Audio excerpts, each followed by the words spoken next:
Pemirsa, dalam dunia kedokteran ada istilah suspended animation atau penghentian kehidupan sementara dengan cara menurunkan suhu tubuh manusia untuk menyelamatkan nyawa. Keadaan ini membuat manusia yang sekarat menjadi dingin dan beku untuk beberapa jam.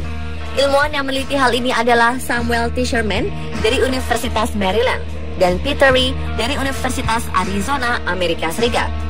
Samuel Tischerman sendiri terinspirasi untuk tidak langsung menyerah terhadap kematian pasiennya sejak belajar dari Peter Safar, pelopor teknik cardiopulmonary resuscitation atau CPR.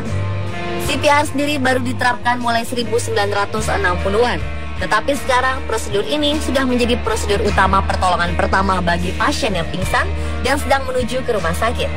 Sebelum CPR ditemukan, semua tim medis sudah menyerah ketika jantung pasien mulai berhenti berdetak. Namun dengan adanya CPR, harapan untuk hidup masih ada.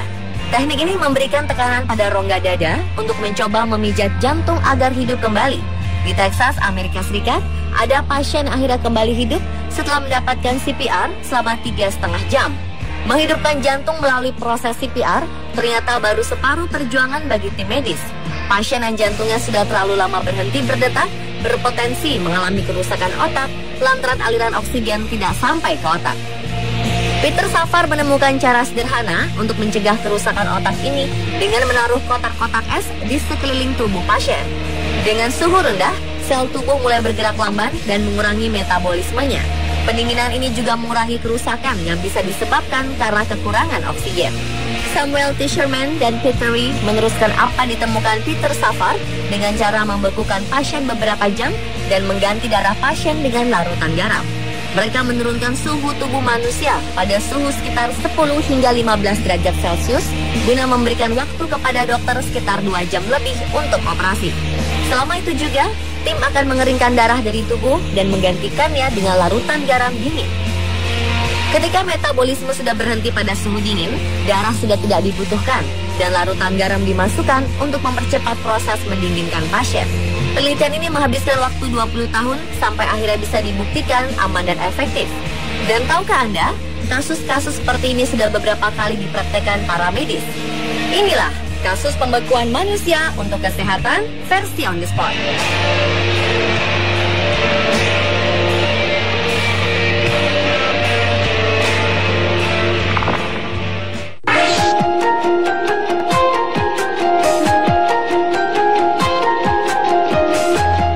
Kamis 15 Maret 2015 mungkin akan jadi hari terakhir bagi Sibel Sonmaz untuk melihat suaminya Bülent Sonmaz.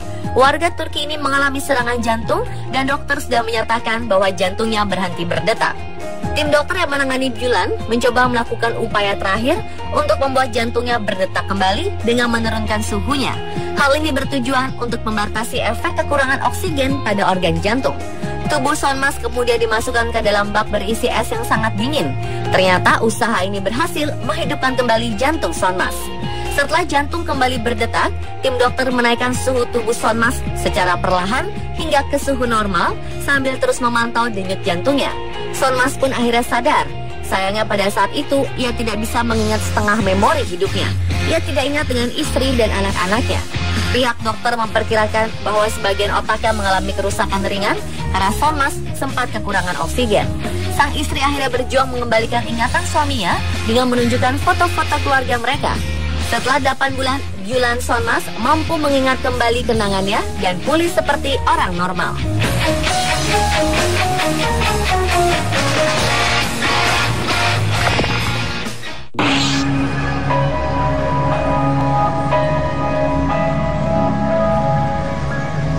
Seorang dokter ternyata tidak bisa menyelamatkan dirinya sendiri pada keadaan kritis dan terpaksa membuat heboh rumah sakit untuk menolong nyawanya. Dokter muda Anna Bagenholm berada di ambang kematian ketika ia terjebak di es ketika liburan. Perempuan 29 tahun ini terperangkap di dalam es dan bebatuan selama 80 menit sampai akhirnya regu penyelamat datang menolong. Pada saat dievakuasi dari lokasi kecelakaan, Anna sudah tidak bernyawa lagi secara klinis. Jantungnya berhenti berdetak, matanya membelalak tak bergerak, darahnya sudah beku, dan tubuhnya membiru. Setelah berhasil dinaikkan ke helikopter, tim medis melakukan CPR hingga tiba di rumah sakit. Namun tidak ada tanda-tanda kehidupan dari Anna. Tim medis Rumah Sakit Universitas Tromsø mengambil alih penanganan. Butuh 100 orang dokter dan suster untuk menghidupkan kembali jantung Anna. Setelah beberapa waktu, jantung Anna kembali berdetak. Namun beberapa organ tubuh Anna mengalami kerusakan. Anna harus melalui perawatan intensif selama 2 bulan hingga ia bisa sembuh total.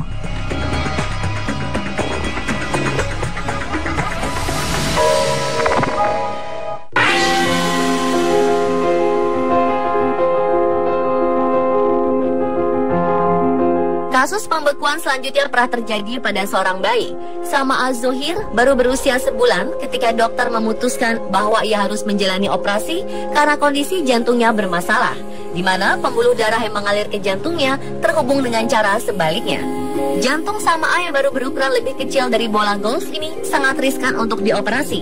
Karena itu, dokter memutuskan untuk membekukan terlebih dahulu bayi mungil ini dengan meletakkan kantung es di sekeliling kepala bayi. Dengan menggunakan mesin bypass, jantung, paru-paru, dan darah Sama didinginkan menjadi 18 derajat Celcius. Dokter juga menghentikan detak jantungnya. Pada kondisi ini, bayi Sama bisa dinyatakan meninggal dunia. Dokter hanya memiliki waktu 50 menit sebelum jantungnya dihidupkan kembali. Ajaibnya, operasi hanya berlangsung selama 23 menit dan mereka berhasil menghidupkan kembali bayi mungil ini. Dokter kemudian menghidupkan kembali mesin bypass dan darah hangat terpompa ke tubuh untuk mengembalikan suhu tubuhnya ke titik 37 derajat Celcius. 5 tahun setelah operasi, Sama dinyatakan sembuh total, jantungnya normal, dan ia bisa hidup normal seperti anak-anak seusianya.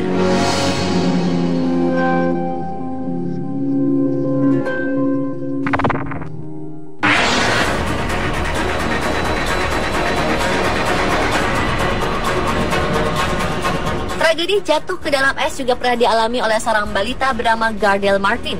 Maret 2015, 2 kakak lelaki Gardel membawa adik bungsu mereka keluar bermain.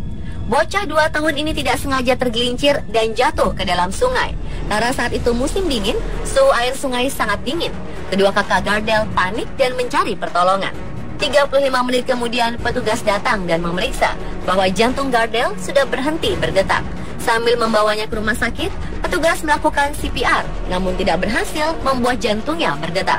Di rumah sakit, proses CPR masih dilanjutkan selama 1,5 jam.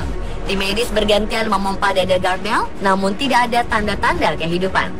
Dokter kemudian melakukan bypass jantung paru untuk memanaskan kembali tubuh bocah ini, dan cara ini berhasil. Gardel hidup kembali dan mendapatkan perawatan di rumah sakit selama 3 hari. Setelahnya Gardel bisa pulang dan kesehatannya normal seperti anak seumurannya.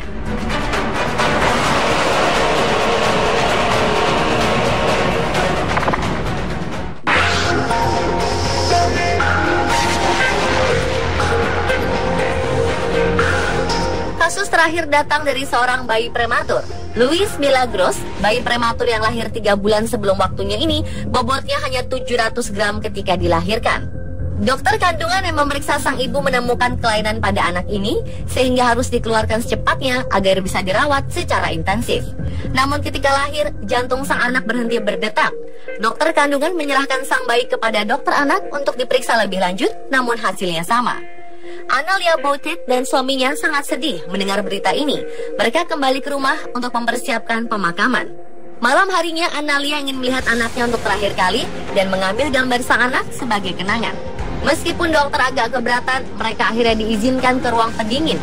Peti dibuka, Analia menyentuh tangan anaknya, dan tiba-tiba bayi ini menangis. Bayi ajaib ini kembali masuk ke ruangan untuk diperiksa secara intensif. Tim medis yang menanganinya diperiksa kembali untuk memastikan bahwa diagnosa mereka tidak salah. Beberapa pakar berpendapat, keajaiban seperti ini bisa saja terjadi. Suhu yang dingin bisa memperlambat metabolisme sang bayi dan menolongnya untuk bertahan hidup. Dan pemirsa, itulah kasus pembekuan manusia untuk kesehatan yang berhasil menyelamatkan nyawa para pasien yang sudah sekarat. Perjuangan mereka patut diteladani agar tidak terlalu cepat menyerah pada keadaan.